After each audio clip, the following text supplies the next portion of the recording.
And we are live. Hello, everyone. Hello. Hello. Hello. Hey, hey. Hi, thanks everybody. Christine is here, Mariah, and Bobby that you don't see. Nick is here, along with Sailor and myself and Jen. So thank you all for joining us today.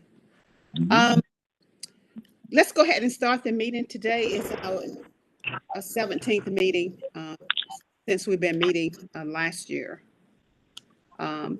We always start the meeting with a moment of silence, but this is let me back up. This is the Justice and Memory Team. The mayor assembled this team in September of 2020 to work on avenues of atonement to implement the resolution for the Leonardtown project. And this team has been actively working on resolve since then. So with that, let's go ahead and have a moment of silence.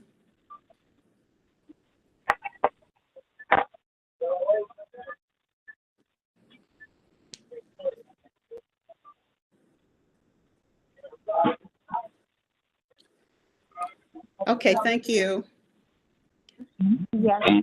We always have a moment of Call-in number. I'm sorry, Miss Hattie. There is a third call-in number.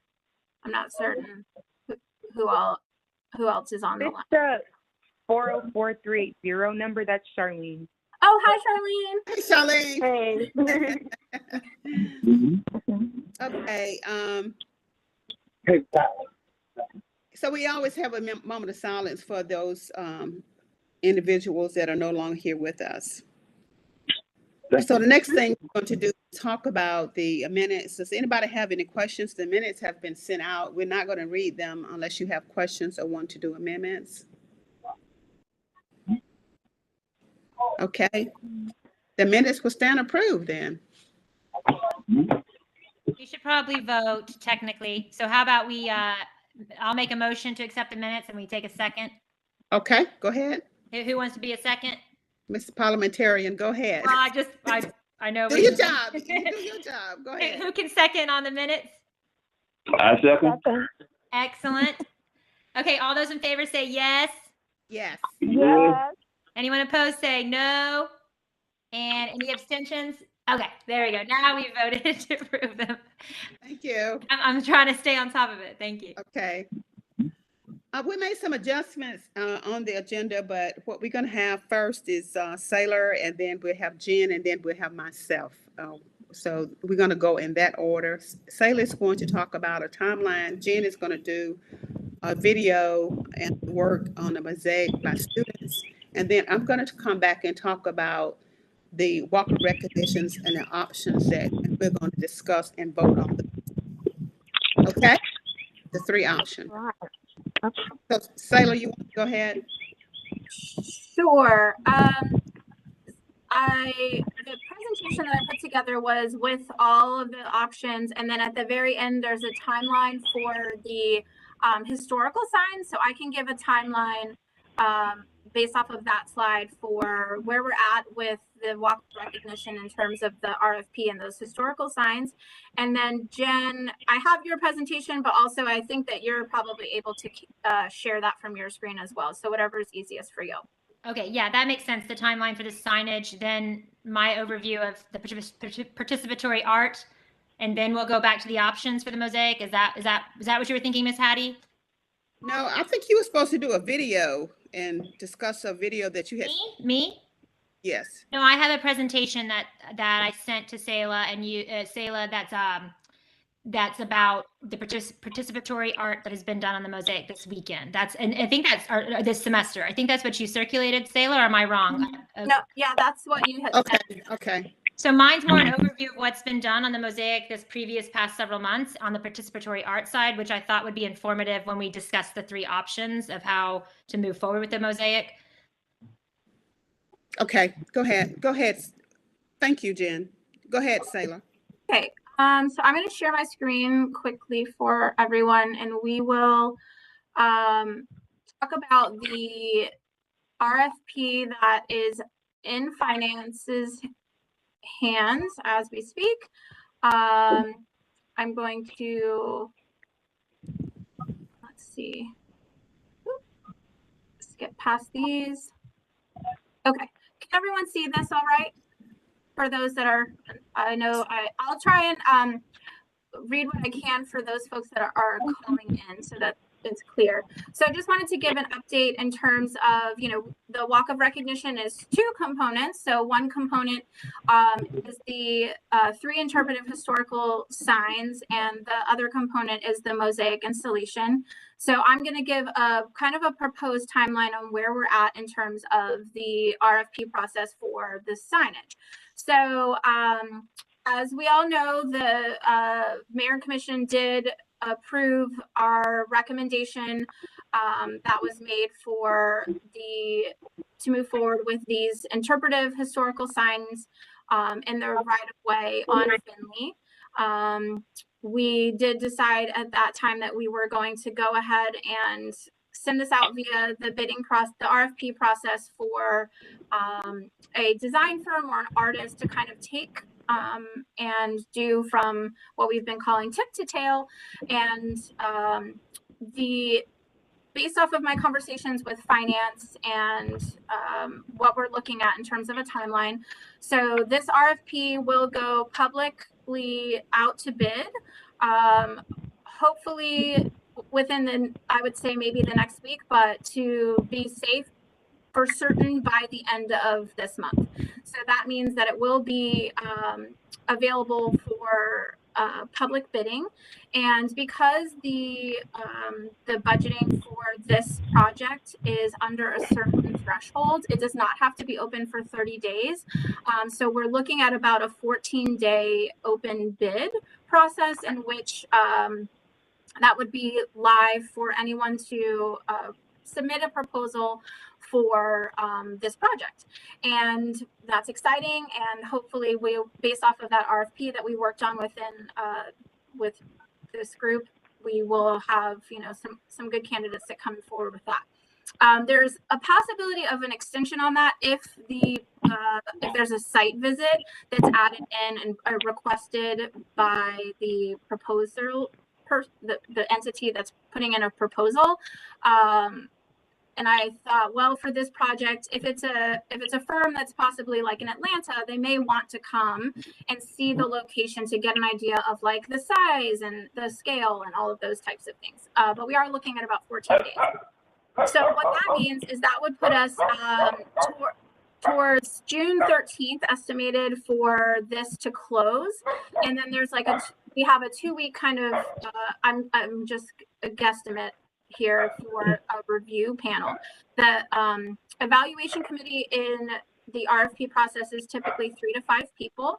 And the information that I received from our like procurement and finance staff is that it would be essentially, I imagine, Ms. Hattie as the chair, Jen as the like walk of recognition, like subgroup lead, and then staff.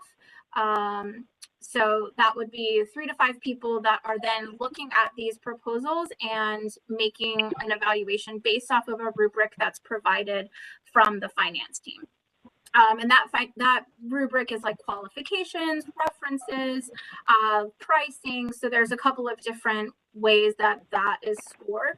And then the evaluation committee would then turn that back over to the finance department based off of the chosen bidder.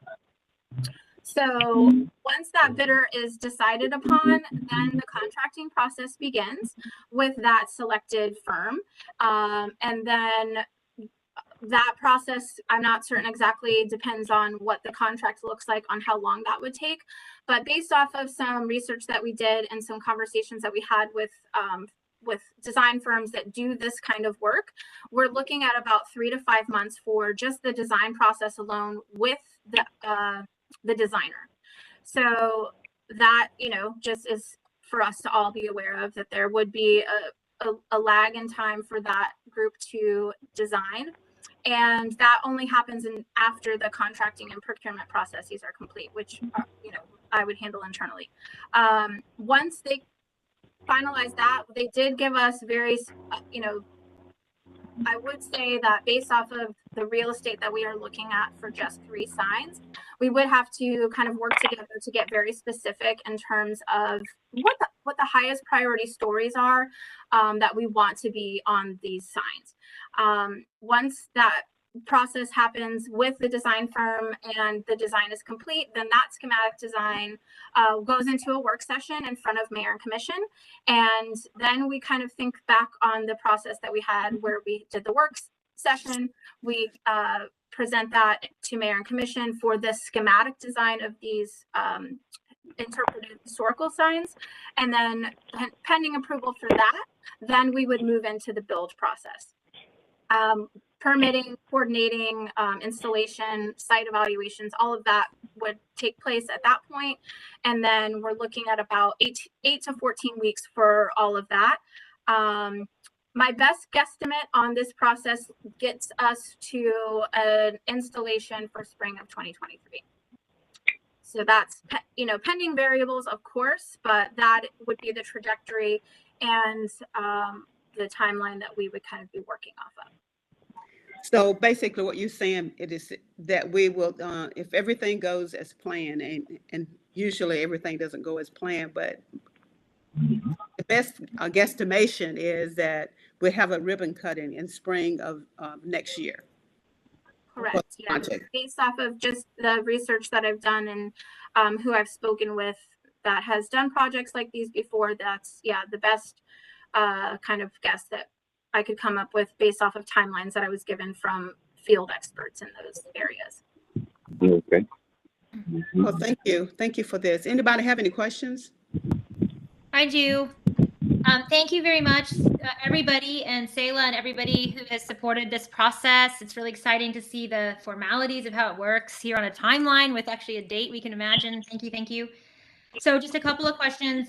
One is, when you say design, obviously that's like aesthetics and layout and imagery, but you kind of hinted at this. There's the content question. You said something about which stories are prioritized. How does the RFP and the corporation we contract with, what is their instruction on how to determine content and how that gets sort of approved and workshopped before the final proposal? That's a really good question. We collectively did our best, I think, to pull language from the resolution and kind of really explain as detailed as possible in the scope of work that we were looking for. So my hope would be that the firms that are coming to the table would have that kind of creative thought process of being able to work with us after contracted. I think that would probably come through the evaluation committee in seeking like references and qualifications and past work that they've done, and just kind of comparing and contrasting what this group is looking for out of these signs and what the company has shown that they have done and are capable of doing. I think that once the evaluation committee does decide on a firm, then the work would begin to really get together. I would imagine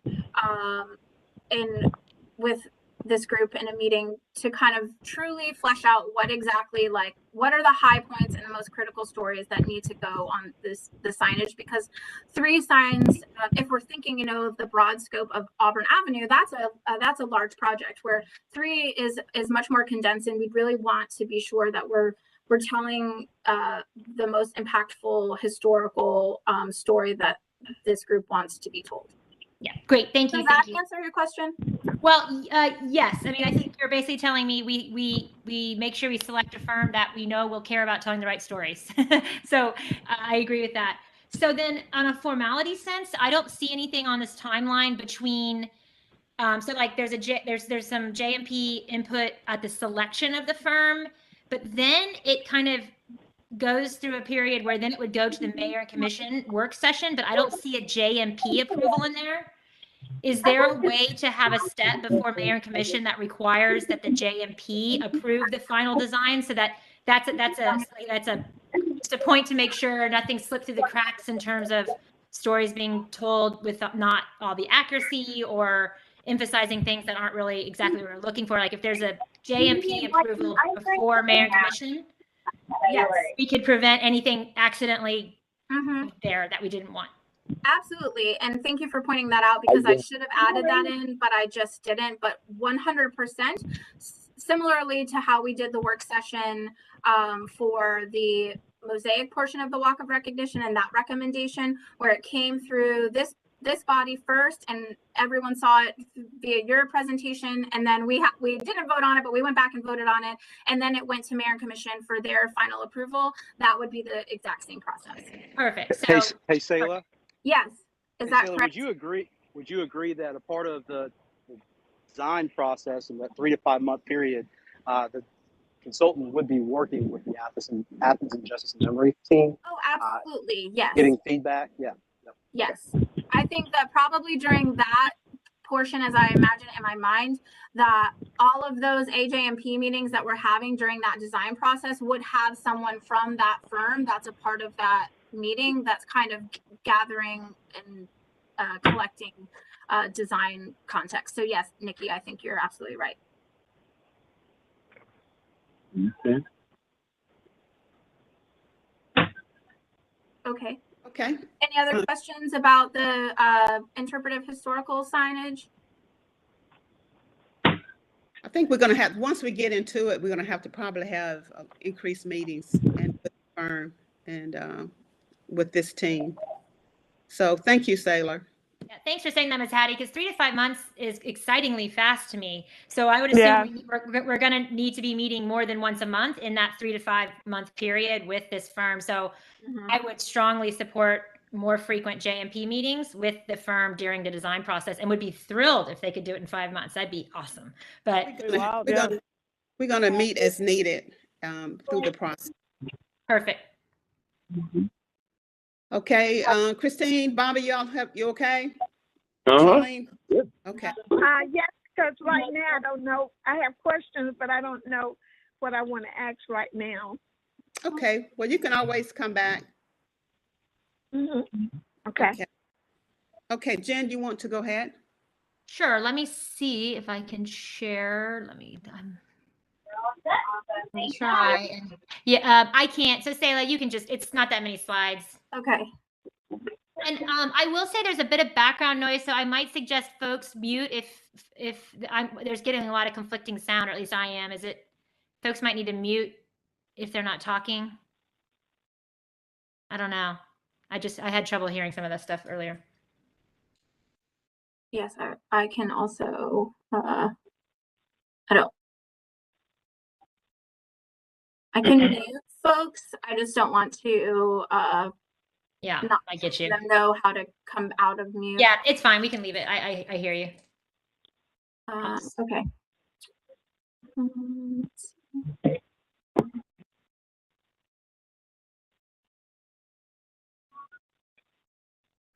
Sorry, I'm trying to. No, you're doing great. I'll start talking. I know we have a lot on the agenda. So I prepared this presentation for a few reasons. Yes. Okay.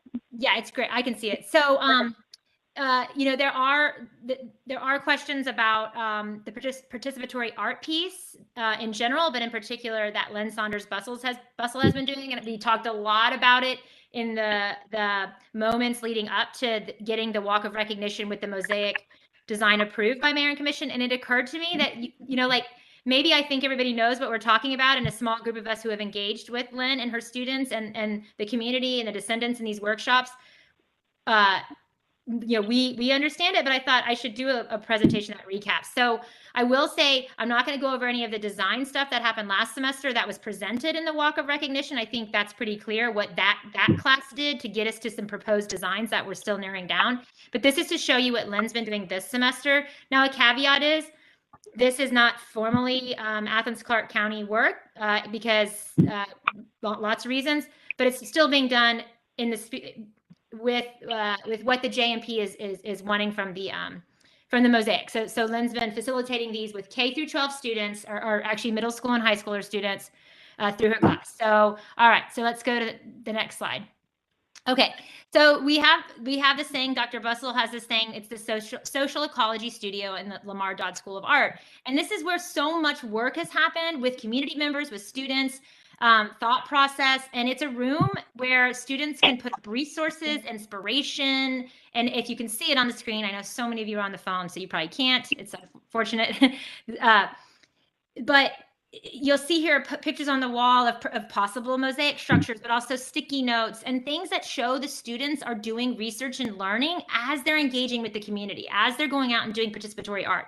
And again, this is a process that Lynn's been facilitating to get the students to be learning so that when they go talk to people in the community or others, they have some background about what they've been doing. So this is just an example of student research and learning. Next.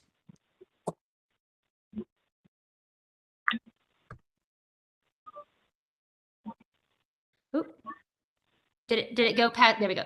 So this semester, again, I have not been directly involved in this. Dr. Bussel's been doing this with her students at UGA. They've been going into middle and high school classes, teaching about Lynn in Town, engaging students in that thought and dialogue process, also teaching them art making skills. And they come back with tangible things that will and can go into the mosaic, assuming we can continue to facilitate this participatory art process that Lynn has been so instrumental in. I mean, so you can see here, Lynn has actual materials that she's been getting in these workshops where a bunch of people, I mean, hundreds of people to date have engaged in these workshops. And these are pieces of clay that will be fired and glazed. So right now they're at various stages of doneness, but people can put things that express their feelings about Lynn in Town or capture them, how they understand the story or parts of Lynn in Town that are important to them. And we have all these different objects made out of clay. So this is community created mosaic artwork. And I actually was just in the studio today and should have taken a picture. There's also these grouted globs that are things that Lynn's making with the community that have objects in them that are different color. So there's lots of stuff being made through really a lot of work with Lynn, her students, the community, and descendants often come to these things to create these pieces for the mosaic. So next, these are examples you're seeing on the screen, hopefully.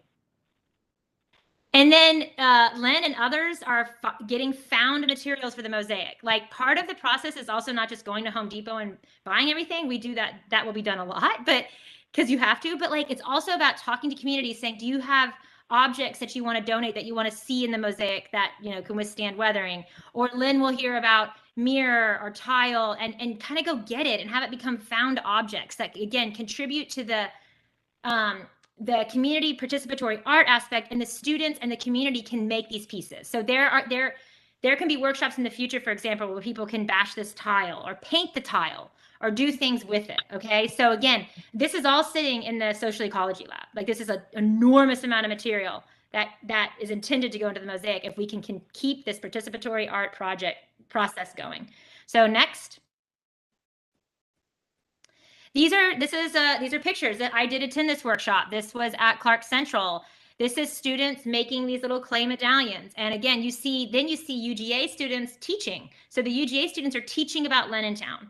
They're asking the students how they feel. They're asking the students how this relates to their experience or their community. And then they learn an art making skill, which in this case is working with clay. And then they make a piece that Lynn and her students take back and will fire and will have for the mosaic. So it's really neat. Next. This is a Cedar Shoals class that has done found poetry about Lynn in Town. So they learned and talked and worked together, and they came up with words that they put on clay that they can see could be arranged as poetry or could be put in the mosaic in particular places. And again, all made by these Cedar Shoals students through collaboration with Lynn, UGA students, other people other people working on this project, so that they're learning about Lynn in Town and being part of the art making process, the mosaic making process. So next. So the reason I just show this, because this came up in a really, I thought, thoughtful and in-depth way in the work session, and is that the reason we're being so asking for such clarity about what Lynn has done to date and how that would continue forward with whatever arrangement is in place to build this thing, because it's been so much foundational work, hundreds and hundreds of hours with community and workshops where we're doing all these things, teaching about Lynn in Town, honoring Lynn in Town and its descendants, building relationship and trust, facilitating dialogue, teaching art making skills, and fostering community. So this is a lot. When Lynn or I or Miss Hattie or Selah says participatory art now, this is what we're talking about, and I thought this would be a helpful presentation. So what I just showed today just came from Dr. Bussel's 4360 class, Secondary Curriculum and Art Education. And that is on top of all the work that she and I did to get the preliminary designs last semester.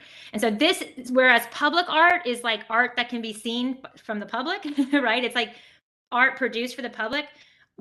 That was the wrong term for a long time we were using. What the mosaic is always meant to be and what we expressed to the mayor and commission and they liked and were thought was important was participatory community art. And to date, for many, many months, almost, I guess maybe a year, this has been facilitated by Lynn, who has these materials, who has built these relationships, who knows the process and has been centrally involved. So that is just I hope that helps clarify or bring more richness to what we're talking about with participatory community art. Any questions? Thank you, Jen. Can you all hear me?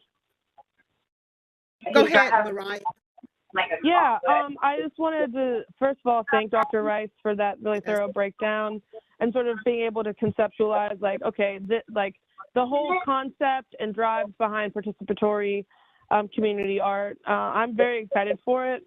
And I previously also expressed concerns about our direction forward, given what has been laid out by staff with regards to the structure of project leadership and involvement of various partners.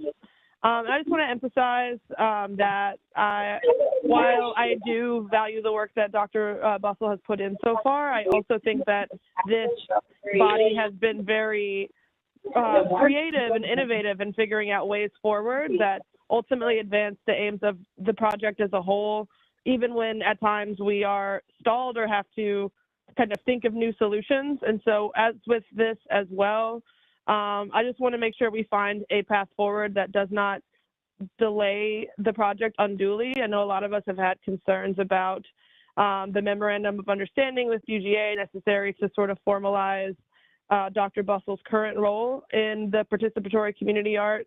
But if that is to, stall the project in any way, we had a very ambitious timeline, laid out earlier. I would want to go ahead with any staff recommendations that ensure that we can get this project done expediently.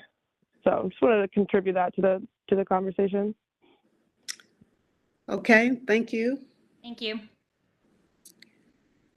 Anyone else? If not, I'm going to go ahead and with the three proposals that we received. Will you put those up, Selah? Yes.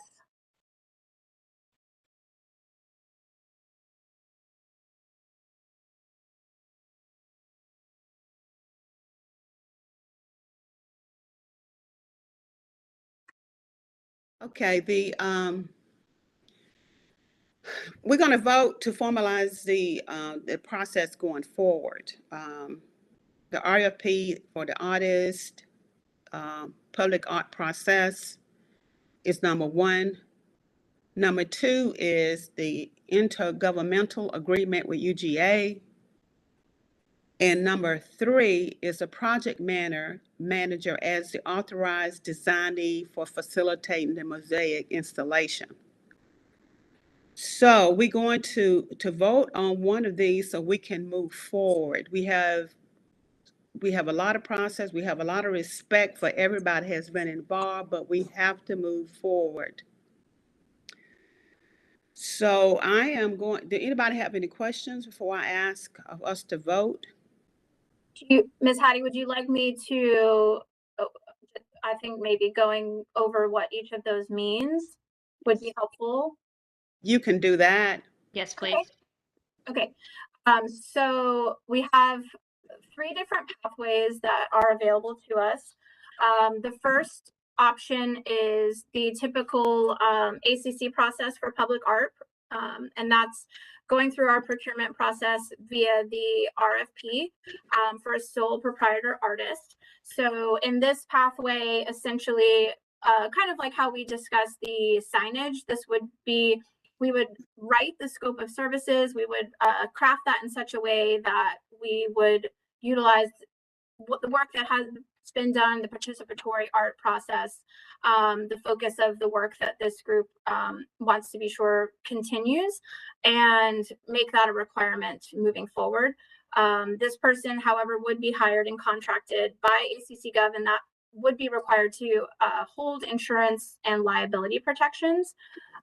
This sole proprietor artist would have the access to full funding of this project. And so this person could really decide, oh, I actually need a project manager myself as the artist to kind of help with, the collection of materials and the workshops and the continued process.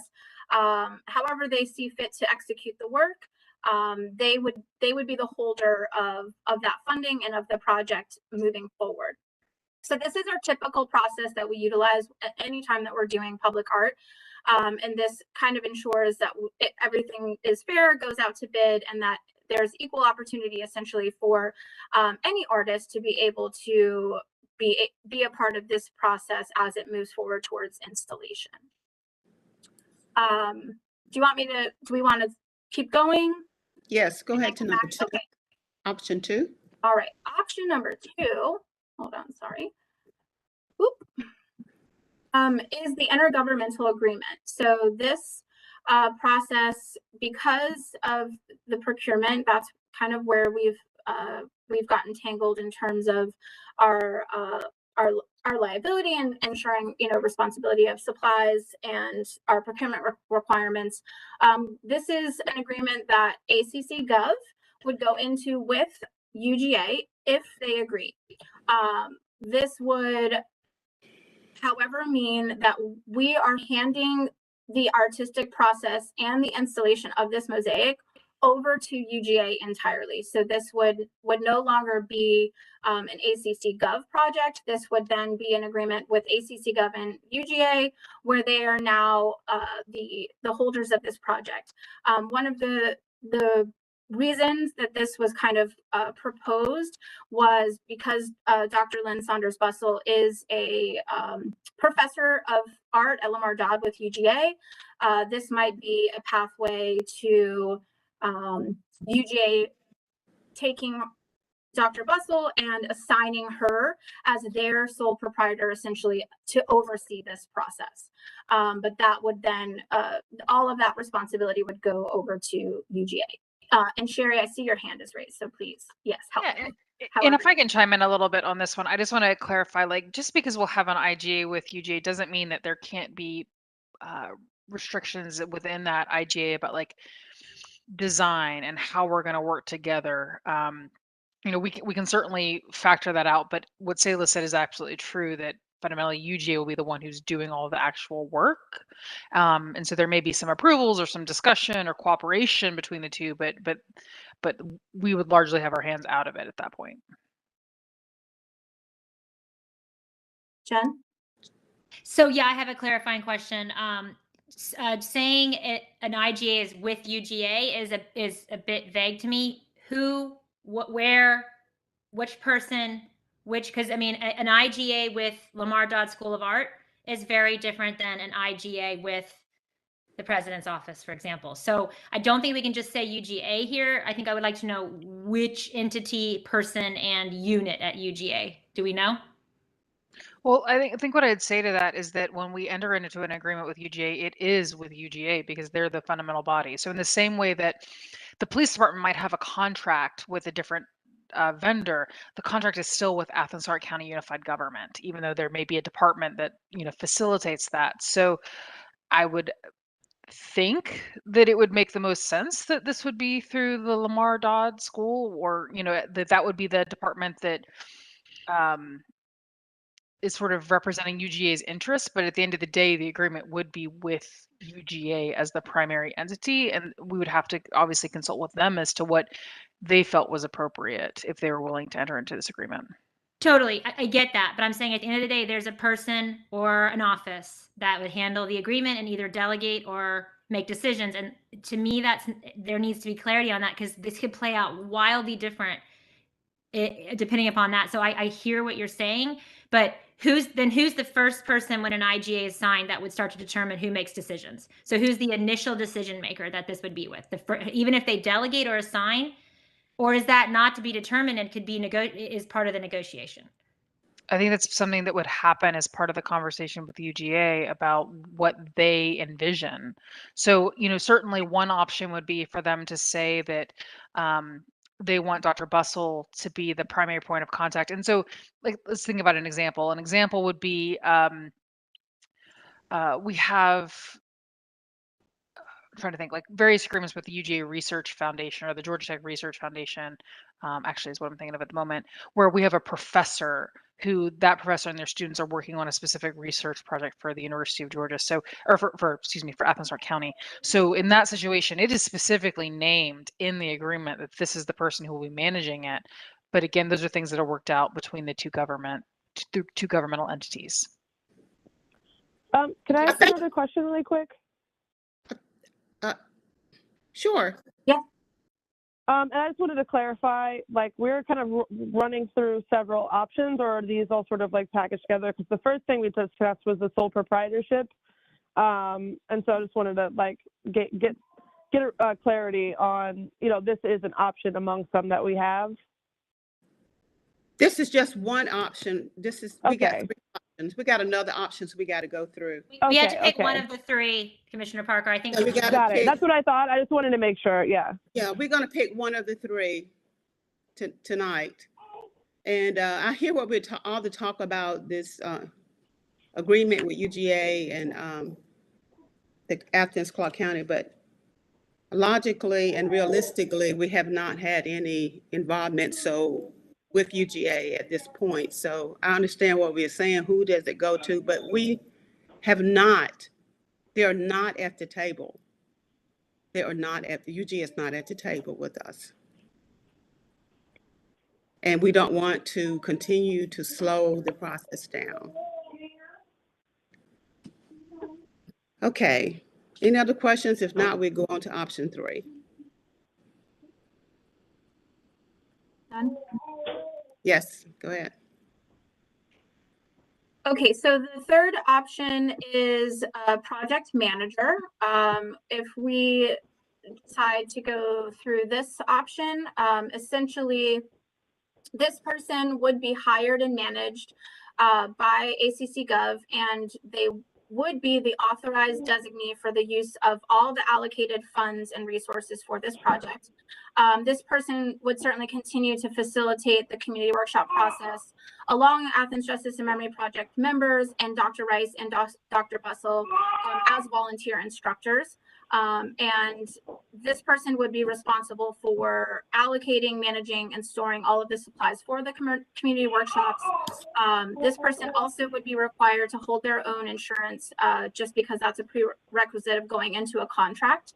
And that really just ensures that we have someone that is liable and accountable for these public funds, and that we're able to ensure that this project does come through the full participatory process through to installation with some assurance.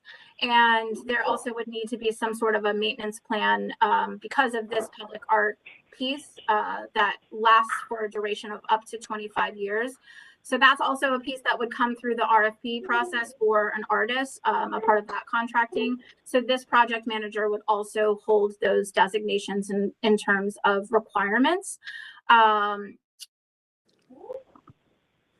This process essentially would kind of, as we had discussed previously, take the design, the schematic design that is created through the Athens Justice and Memory Project and Dr. Bustle and Dr. Rice's work with the community and the UGA classes, and bring that to fruition as a visual, again, with that kind of baton toss. So that person is then responsible for the project coming to life through installation, but would continue to work alongside this group, Dr. Bustle and Dr. Rice, as volunteer instructors through the community participatory art process. Any questions? Thank you. Go Yeah, I do have a couple. ahead. What's the scope of work for this? Are we talking full-time job? I mean, I know this might be worked out in whatever the call is, but is this a part-time job, full-time job? Like, are we talking living wage compensation?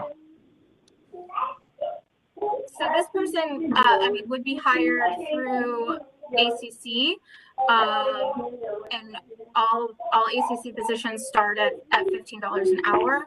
Actually, can I speak really quickly? Yeah. Sorry, Sure. I'm not sure if this person would actually be an employee. Oh, okay. Yeah, that normally, I mean, I suppose, could we look at it as a temporary employee? I'm not really sure. I would think, More like a consultant kind of thing, like Sherry, Nikki, do you want to chime in?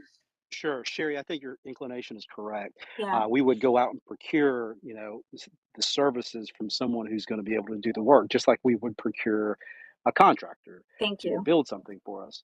So that you're right, they would not be an ACC employee. However, the pay rate or what they are going to get paid is going to depend on the scope of work and depend on the bids or quotes that we get on this. Okay. So we don't have a predetermined idea. That's a great way, like a consultant. We don't have a predetermined idea of the hours a week per work or the compensation rate. That's somehow in the negotiations or something. That's right. So they're going to bid on the scope of work that we put Gotcha. out. So they might say, I can do this in 15 hours a week for $30 an hour. Or they might say, I need 40 hours a week at So they put forward their proposal for their scope of work and their budget. Or sorry, their budget. The scope of work is defined.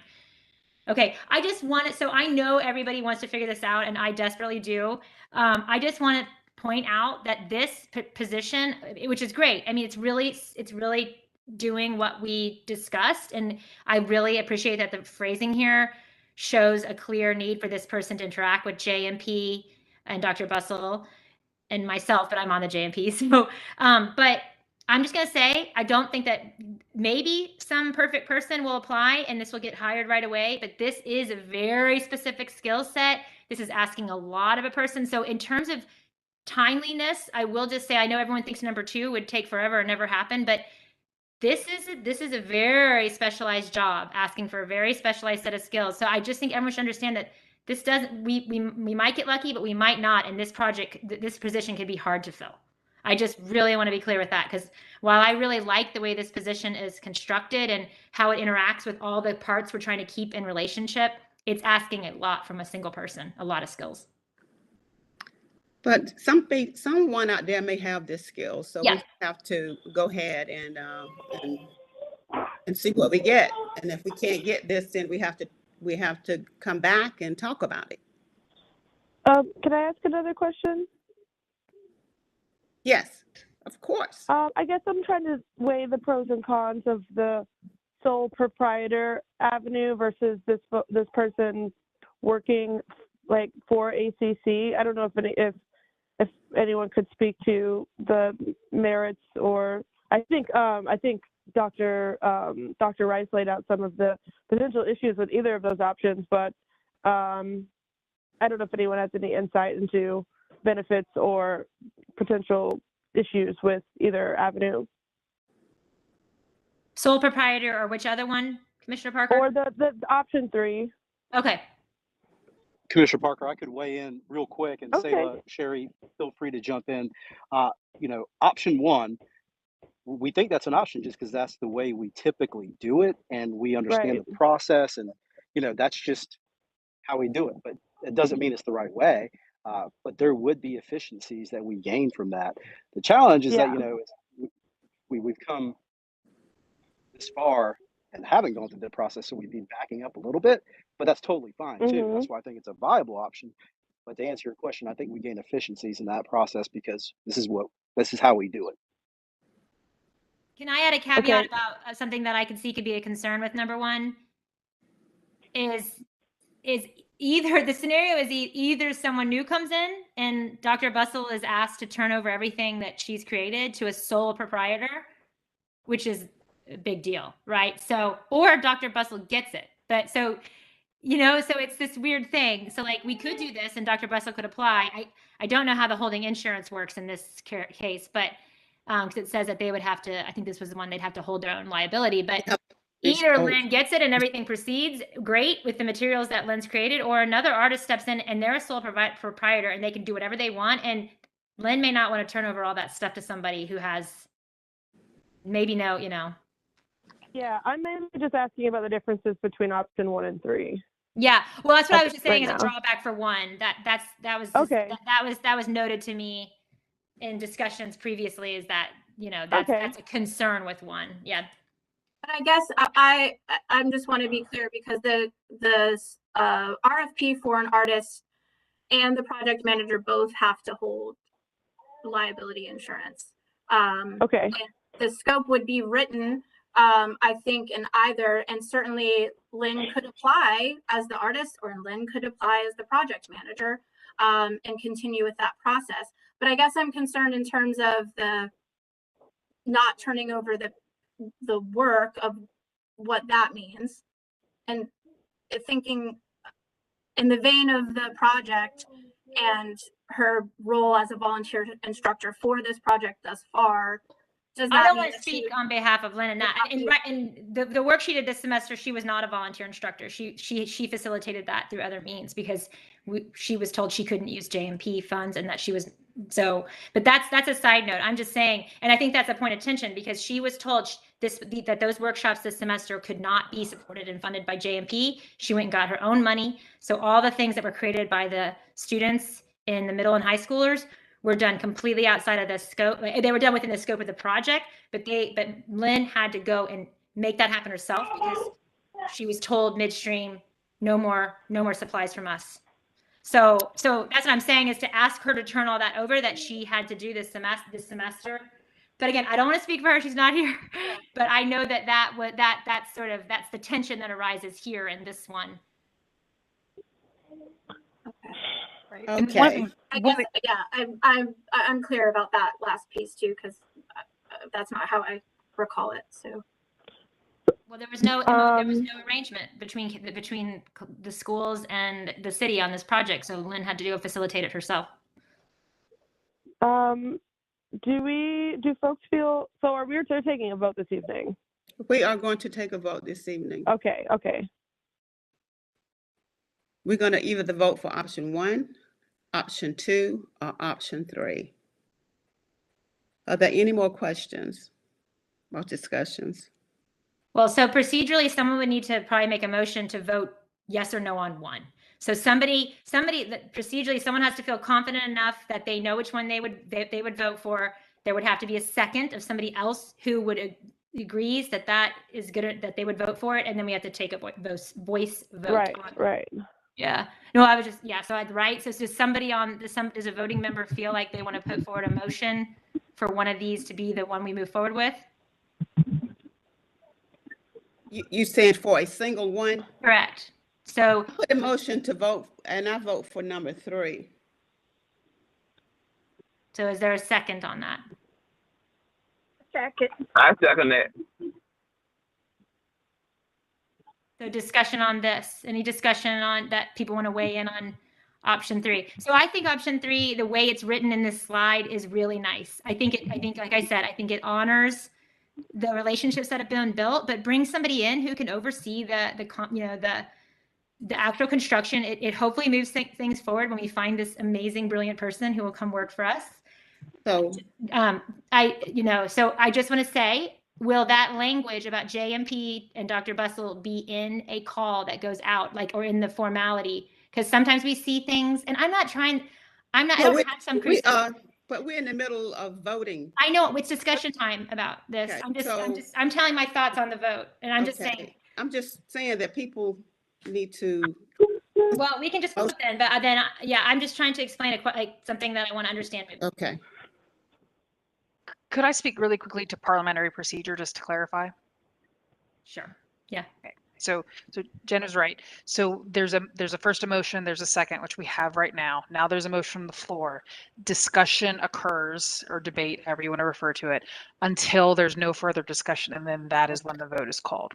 Yeah. Okay. I know a lot of people like to discuss and then make a motion, but it's not technically how it works. That's true. I probably should have made a motion first before we discuss. I had someone make a motion first. So all I'm asking is the language that we see on the slide for number 3 going to be in the RFQ, like the exact same or very, very similar language about the kinds of relationships and partnerships that are required for this person to engage and maintain.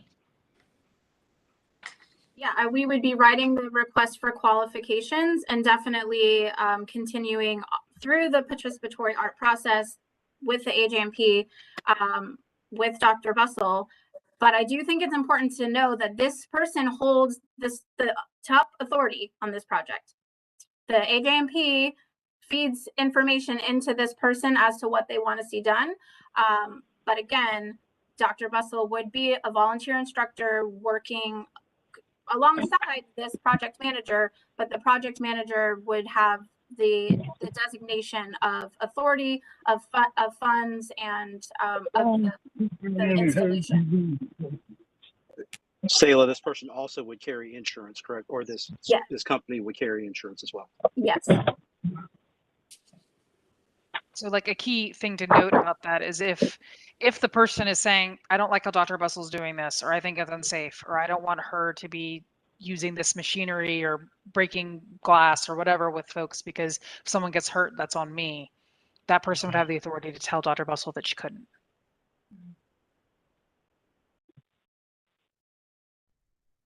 Any other discussion? So I think this is such a complicated matter, and we've thought about it every which way. I think we should do like either a show of hands or something. Like I think we need to not just do a voice vote. Just to be clear. So who are the voting members? Are basically everyone on this call except Sayla, Sherry, and Nikki, correct? Yes. So maybe you could call out names. We have so many people on the phone.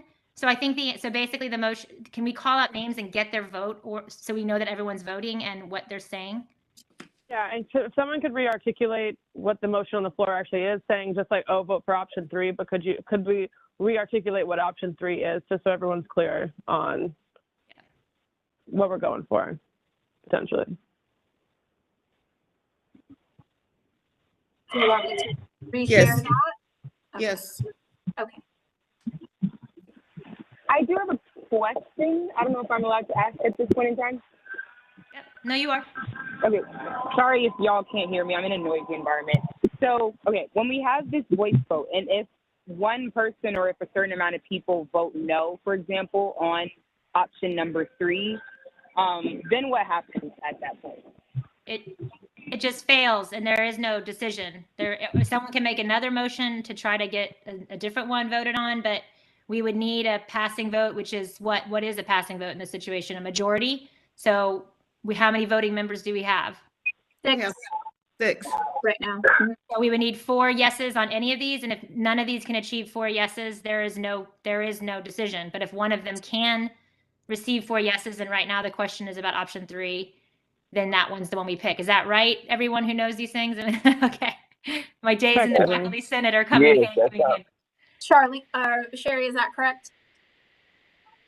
Yes, that's correct. So basically the motion on the table put forth by Ms. Hattie and I believe seconded by Bobby, I believe if I had that right, is to move Yes. forward with the mosaic on option 3, the project manager, which is a person who would have full authority to manage the mosaic project, but there is language in here that discusses using the desire to use the designs and the relationships and the process, participatory art process built by all of us. And this is everybody, not just one person, right? We've all been participating in this, but that we would hire a project manager who would then be contracted as a contractor with Clarke County.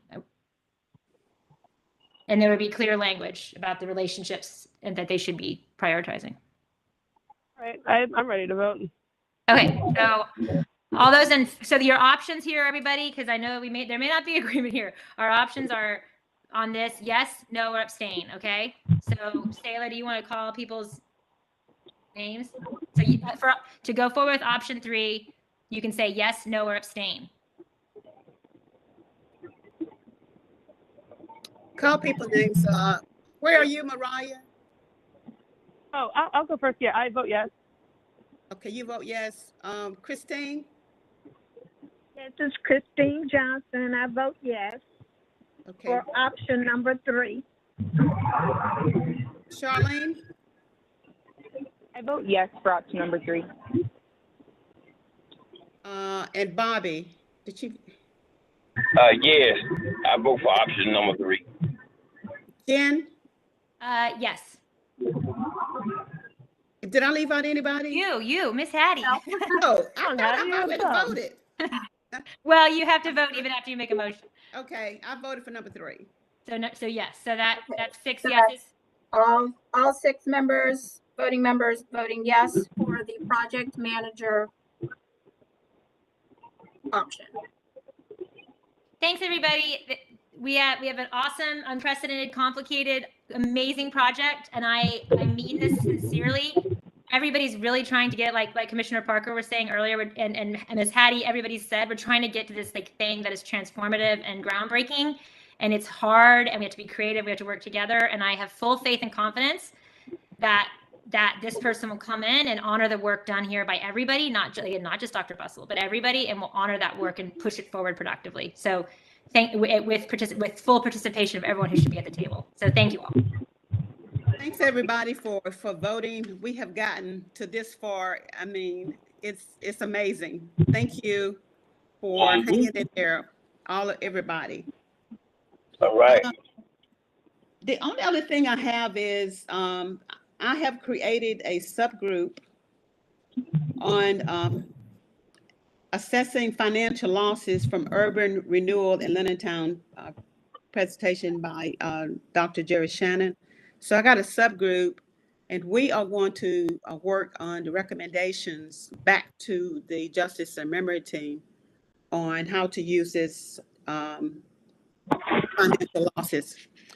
So on that subgroup will be Bobby, myself, and Mike Hamby, and Charlene. And Charlene, I was going to ask you, would you lead that subgroup?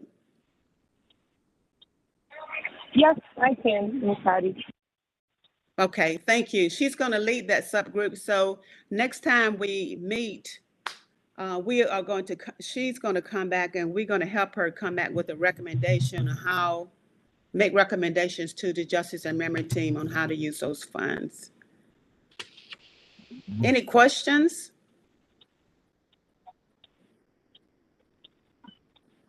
By anybody? We had talked about having, if no questions, I'm going to move on. We had talked about having an in-person meeting. We were going to try to have one for June. I don't know where we are. 22nd. Excuse me? Oh, June 22nd was the date Yes. that you had identified with me. Yes. And we was going to try to have that at the library so we can bring everybody up to date on where we are on everything in person with people that are either on this subgroup team. So we are planning that. Is that agreeable with everybody? I can't make that date, but y'all are welcome to meet without me. I'm out of town on a trip that's been planned for like a long time. That's non-refundable. It's taking my child to Yellowstone. He's been waiting for it all year. So June 22nd, is that what you said, Sayla? It was that typically this group meets the 3rd Wednesday of every month, and that one actually is the 4th Wednesday, just because we had like Juneteenth activities going on the 15th. But one of the items that Ms. Hattie and I had discussed was trying to get some of the schematics worked out for the mosaic and for that work session. So you could just push it to the next week, the 29th. There's a lot of Wednesdays in June. So June 29th would work. And again, y'all can meet without me. I'm not, I'm just one member, but if you want me at this particular meeting, I could do the week before. I can do any other day almost, or any other Wednesday that month, just not that particular one. Well, I don't know whether anything going on the June the 15th for Juneteenth. I mean, I think that No, we can certainly, I can double check with the library and make sure, but we can keep it on that third Wednesday to ensure that members are able to participate, because we also really need to get this group the BAC's training with Sherry, and kind of talk through now that we're coming out of our emergency like the COVID protocols in terms of virtual meetings. Like, we are going to have to start transitioning to in person, and there's just some things that we'll need to discuss as a full group that likely would be easier to do as one like working retreat in person. What do the team think if we move it back to the 15th? Works for me. Everybody else? Sound good.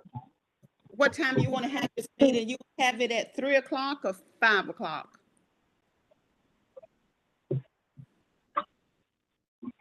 Team?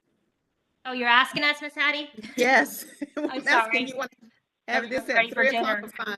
I would prefer earlier because people get hungry, but I'm flexible. Christine, Yeah, I would, if possible, I would prefer 5 because I would have to travel from work and I could not do 3 o'clock. So okay. 5 o'clock. 5 o'clock. Christine, is that okay with you? 5?